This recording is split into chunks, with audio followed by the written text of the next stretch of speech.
قد أفلح المؤمنون الذين هم في صلاتهم خاشعون والذين هم عن اللغو معرضون والذين هم للزكاة فاعلون والذين هم لفروجهم حافظون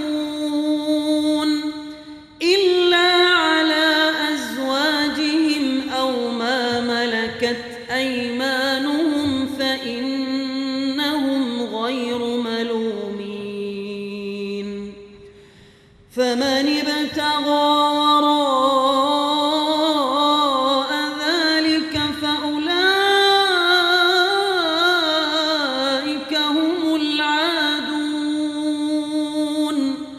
والذين هم لأماناتهم وعهدهم راعون والذين هم على صلواتهم يحافظون أولئك هم الوارثون الذين يرثون الفردوس هم فيها خالدون. صدق الله العظيم.